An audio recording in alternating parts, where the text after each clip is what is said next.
Poverty rate in the latest census report, nearly 1 in 6 Americans was living in poverty last year. Poverty surged to its highest level since 1993. Last year, 46.2 million Americans lived below the poverty line. That's $22,000 and $314. I should say $22,314 for a family of 4. It's making the 4th year in a row that poverty has increased. Locally, 1 in 5 residents was living in poverty. This is in Washington. In Maryland, Virginia, the poverty rate was about 11%. I've got people that are living in the woods. I've got people that are sharing rooms. So honestly, that doesn't surprise me, said Rob Paxton of Safe Haven, a day shelter for the homeless in Fairfax County. Well, obviously, these people are morally reprehensible. They're morally reprehensible. They just haven't been a good citizen. Economic turmoil has pummeled children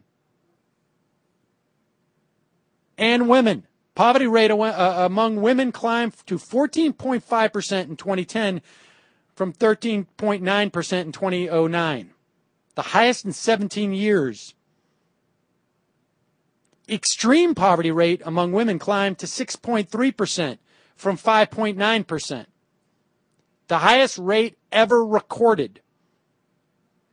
Over 17 million women lived in poverty in 2010.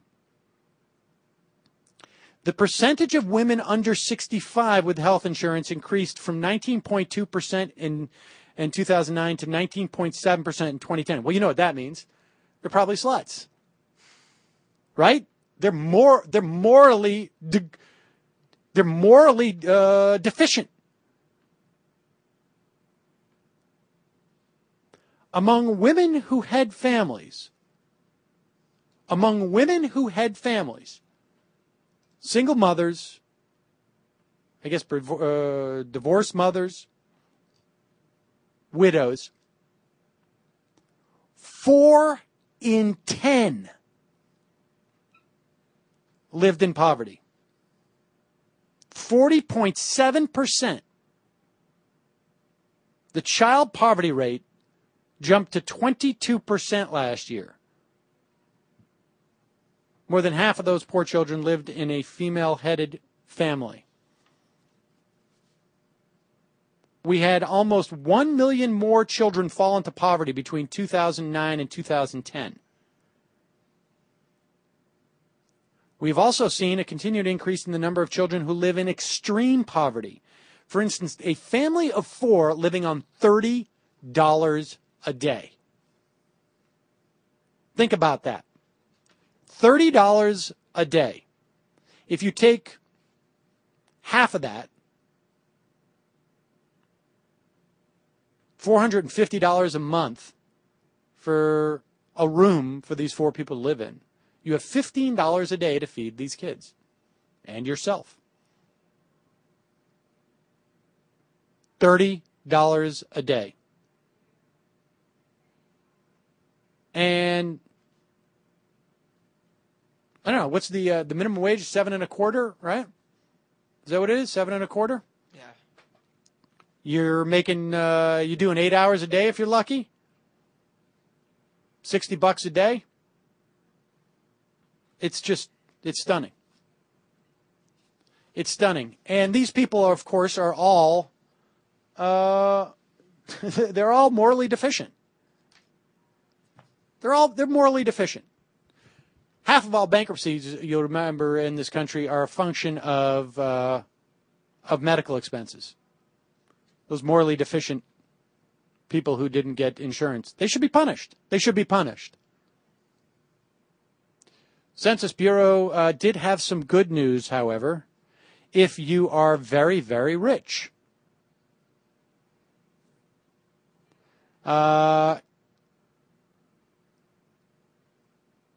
Median household income in 2010 was only $369 higher than it was in 1989. Now, yesterday on the after show, somebody linked to something that Zero Hedge posted, suggesting that since I think it was 1989, We actually, that would be 30 years. 30 years ago, excuse me, it was 1980, somewhere around there, that the median income is actually less than it was in 1980. Now, that's not exactly accurate. Because if you dig into that data, which I did, you found that it was actually for people between the 15 years and older. Now, in 1980, if you were 15, you were making more money than you would today. There was more 15-year-olds working. There was also more money to be made because many of those people in 1980, 15-year-olds, if you live in a rural area, you probably actually go and you start working. A lot of those people are 16. But if you look at 18 years and older,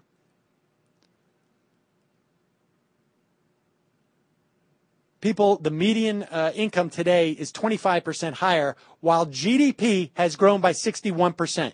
So what makes up for that 40% difference in the growth of the economy and how much more money people are making?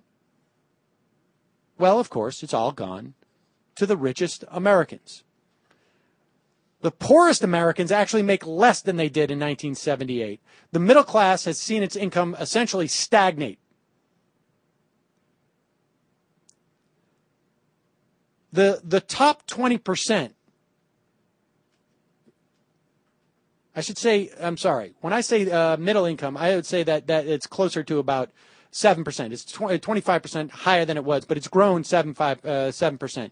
The top 20% in this country, their income has grown almost 42%. And in the top 1%, it's almost immeasurable. They don't even have that census data. And a big part of that is also a function of capital gains. We have encouraged people to speculate in the stock market, and they've done quite well. And capital gains rates are half of what they were under Reagan. Half. 5%. 5% of the population in this country consumes 80% of the capital gain income. So when you talk about capital gains, you're like, well, but what about pensions and whatnot and people put in the stock markets? That's tax deferred stuff. 5% of the nation, 5% of the people control 80% of the capital gains income. And that income is taxed at half the rate it otherwise would be. 1% controls 40% of the capital gains income. You're getting screwed. You're getting totally screwed.